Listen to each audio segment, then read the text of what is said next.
This episode was brought to you by Pentester Academy, the leader in online cybersecurity education. Join over 10,000 professionals from 90 countries to learn security online. Also brought to you by Hacker Arsenal, artillery for cyber warriors. Visit us on hackerarsenal.com to check out our latest attack defense gadgets. I'm Marley Oxenholm from Pentester Academy TV, and welcome to our show, Access Point, where we spotlight cybersecurity companies and give an inside look at the people and technology behind the latest advancements in the industry. Today, I'll be speaking with the company Corelight. I'm sitting down right now with Vincent Stoffer, who is Director of Customer Solutions at the company. Thank you for joining me today. Hi, thanks for having me. Absolutely. Got a lot of great questions here from our tech team, so you ready to get started? Yeah, let's do it. All right, first question. Can you talk about the architecture of Corelight? How does it collect traffic, do analysis, and show actionable information? Sure. So you heard a little bit of the introduction from our last speaker, Alan, about what Corelight is, but just to do a quick refresher of that, we make a hardware appliance that is basically the enterprise version of the open source software called Bro. Bro is used for network monitoring, and so essentially our appliance sits out of band of a network, usually collecting traffic from optical taps, span port, packet broker, that sort of thing, doing analysis on the traffic, and then feeding out a series of data streams or logs and optionally extracted files. So essentially we sit out of band from the traffic stream, monitoring the traffic, and then providing this actionable information through a bunch of different streaming mechanisms. So that's the way the data gets in and out of the box. What Bro does itself, could probably take a whole show itself to describe how everything works, but essentially it's a bunch of protocol parsers that are watching all the traffic, watching the connections, and recording information about them. And it's doing that in a way that is basically policy agnostic or policy neutral. So it's not generating alerts so much, but it's generating records of every connection and all those protocols in kind of excruciating detail, and that's really tailored for security incident response. So there's a lot of other tools that might be geared around kind of network or performance or application management. Corelight and Bro itself are really structured and focused around data for security incident responders. Okay, got it. All right. And now, what kind of security alerts do you generate? So, we don't really generate security alerts. Okay, so they're not alerts at all then? Okay. Yeah, they're not really alerts. I mean, Bro can be used and has been known as an IDS in the past, and it's a little confusing to describe it now because we really focus on the data. And so rather than alerts, it's generating all of these data streams that are coming out as kind of a record of every connection of what's happened. So just the pure information. Yeah, the pure data. And so you can then do post-processing. You can do, sort of analysis on that data using tools or humans or whatever, and get really, alert type of information out of it. But we're focused on providing basically the highest caliber of data coming from the network itself. Okay. And now, how do you guys compare to other IDS and IPS solutions? Yeah, so that's a tricky question too. Again, because Bro has this history of being called an IDS, it actually used to be the project itself used to be called Bro IDS, and so a lot of people, first interacted with Bro and think of it as an IDS. Right. But the way most traditional intrusion detection programs work is by basically matching signatures or patterns in the traffic stream. So they'll be watching what's going on over the network, looking for a particular pattern. If they find that pattern, they'll say alert.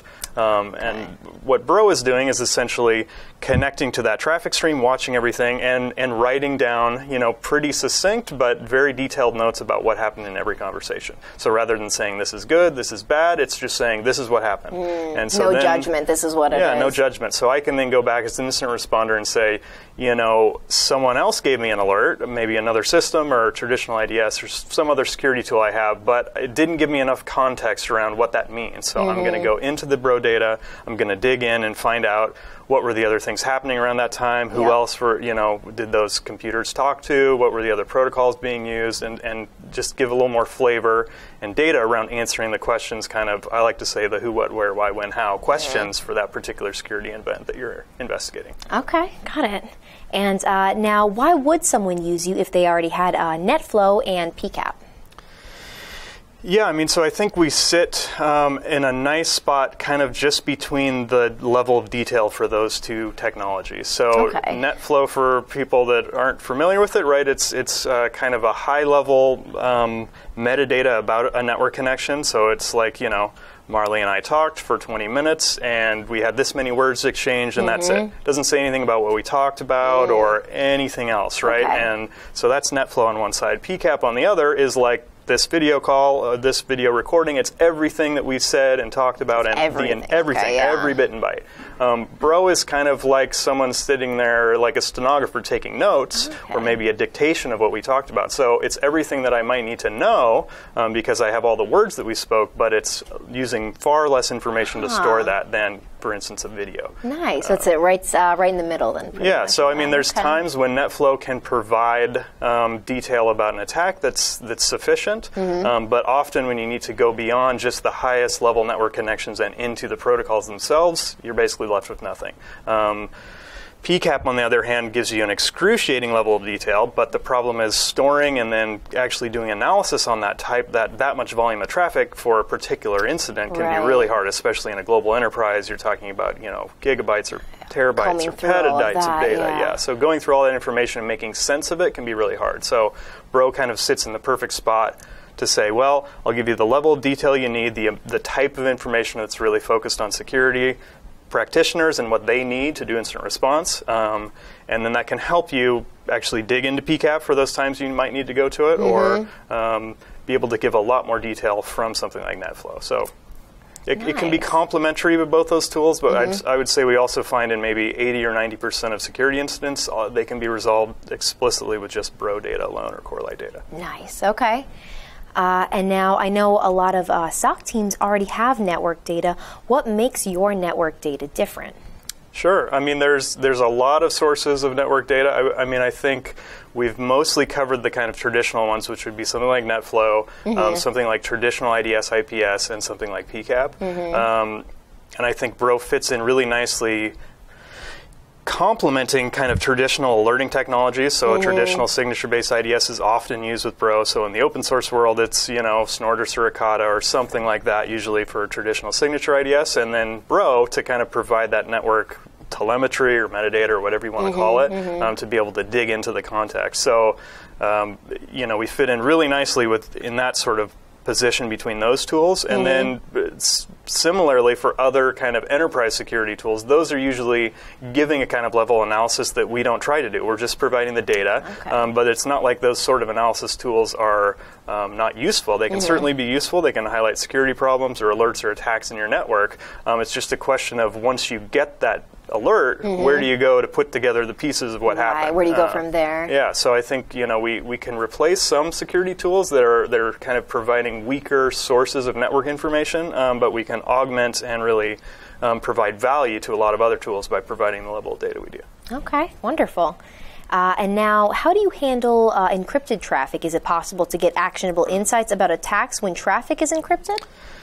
You know, it is possible. One of the things that Bro does beyond just cataloging the network connections themselves, so we can get information about the connection level, you know, the basically kind of metadata about that connection. We talk for how long again, and we transfer this amount of data between us. That could be helpful. But beyond that, without being able to look into the protocols, we can get information just from the SSL certificates, for instance. So Bro has one of the most advanced SSL analyzers, I think, in any product, like enterprise or open source. And so Bro can basically look into those certificates. They can extract them and write them out to disk if you wanted to look at them later, but it can also provide you a whole bunch of metadata about the certificates themselves. So you can calculate the hashes of those certificates. You can look at the certificate issuers. You can look whether they're expired, whether they're valid, who they were issued by, that sort of thing. You can start cataloging all that information. And again, because Bro and Corelight is keeping all of that for every connection on your network, you can start to see trends. You can start to see when attackers are using new certificates. You can start to see kind of the winds blowing a certain way that you might not have noticed otherwise.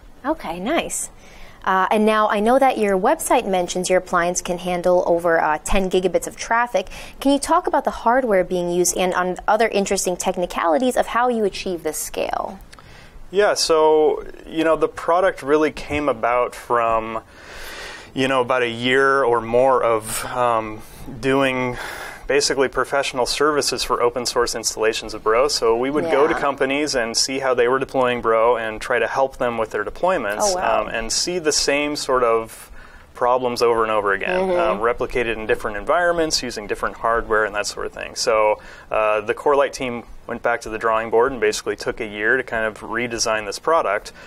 We have an FPGA-based NIC, so that helps us kind of merge flows and provide a little bit of super accurate timestamping and a few other functions that kind of offload that from maybe a traditional network card. But then we basically designed from the ground up an operating system to run Bro on, to run it at high performance, to run it at scale, to run it very securely. And so it's not just one or two things, but like dozens or hundreds of small kind of optimizations and tweaks that we've made to Bro, to our platform, to the way we collect the network data, and kind of accelerate through our pipeline for analysis. So we've taken a lot of effort to make sure that it works very quickly, but also that it operates very securely. Bro is analyzing every bit that it's seeing on the network, and so if there's attacks that might target Bro or the network monitor itself, we have to be extremely careful to isolate ourselves from those. So something else we've done with the hardware appliance or our software platform is to really isolate Bro and make sure it's in an environment that's protected against the host operating system. So if any attacks came through against the network monitor itself, you'd be protected. Nice. Okay. And now, what would you say are some of the most common attacks which can be detected with traffic analysis do you see in the wild today? And how would you say that the threat landscape is evolving, in your opinion? Yeah, I mean, I think that, certainly the whole host of network attacks can often be aided by the sort of data that we provide. I mean, again, there's host-level attacks and things that you can't see, but, we talk about network data as the ground truth of being able to see those sort of attacks come across the wire is something that you can't duplicate, the host can't change, an attacker can't change. So whatever you see on the wire, that's the ground truth. So we're recording that and providing you a way to get access to that data. So that can be everything from just network scanning to drive-by downloads to even more sophisticated attacks that are coming in and kind of making a multi-stage, get in somewhere, establish a foothold, spread laterally, collect data, and exfiltrate it in kind of an advanced attack. So all of those sorts of attacks and more can be detected through the network, and therefore can be kind of recorded and provide data that can be analyzed through Corelight. I mean, I think one of the trends we see in the industry is definitely moving towards more encryption. So that does make it harder to analyze at the deeper protocol level what some of these attacks are doing. But again, with the SSL metadata that Bro provides, that really gives a first step to doing that sort of analysis. And I would say most of our enterprise customers are using some sort of SSL decryption to actually strip out kind of important protocols or services to be decrypted, and then sending that to our device where it can provide the same level of analysis. Okay. And now I'm curious, as more and more traffic is getting encrypted, like you mentioned, and SSLs, VPNs, do you think application layer analysis using network traffic is already dead? No, I don't think it's already dead at all. Okay. I mean, just looking at the sort of traffic mix that we typically see in an enterprise, it's increasing. It's been increasing over time. It's been increasing over the last 10 or 15 years. But there's still a lot of unencrypted traffic. There's still a lot of lazy attackers. There's still a lot of people that aren't thinking about encryption as a protection mechanism. They're just thinking about it as kind of a cumbersome thing that they don't want to have to deal with if they're just out for the low-hanging fruit. So there's plenty of opportunity to still analyze unencrypted traffic on the network itself. And again, there's plenty of opportunities to be able to decrypt encrypted services, take that decrypted traffic stream and pass it to network monitoring tools like Corelight. Okay, very good point, and now, can you talk about how Corelight can do ransomware detection based on the behavior of attacks on the network? Sure. So this is a great example of how a product like Bro kind of differs from a traditional IDS. So a traditional IDS might attack ransomware by going after something that you could assign a signature to. So maybe the MD5 of the particular binaries that are downloaded to run the ransomware on a host computer, or possibly the names of files that might be changed. Like oftentimes ransomware will use a particular extension, so it might say, hey, every time I see this type of extension going across my network, that could indicate a ransomware infection. Okay. Let's send an alert.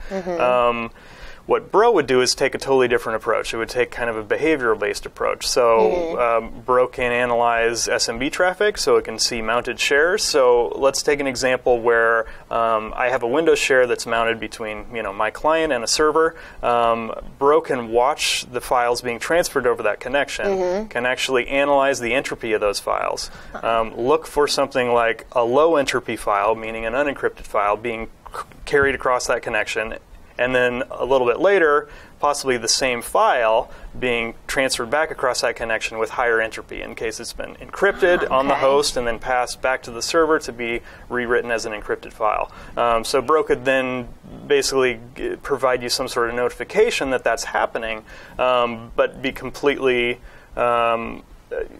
agnostic to what type of software is doing that, right? The program that's doing it could change, the names of the files could change. None of that would really matter because the behavior is the same underneath. And so that's where you can get into using some of the advanced features of Bro, the scripts, and some of the behavioral analysis to be able to do really pretty cool advanced things like that. Okay, very nice. Yeah. And now, what do you think would be the future challenges of network-based threat monitoring, just in your opinion? One of them we talked about a bit is encryption, so that's certainly one we keep our eye on. There's a new version of TLS coming out that at least in the specification as it is now, could make some decryption efforts harder for enterprises. I think that will probably end up being kind of watered down, or at least we'll find technical ways for enterprises to still decrypt the traffic that they want to, that's important for their enterprise to see. And I think, maybe the primary other challenge is just going to be scale, right? So we see a lot of enterprises moving quickly from 10 gig to 40 gig and 100 gigs in their networks.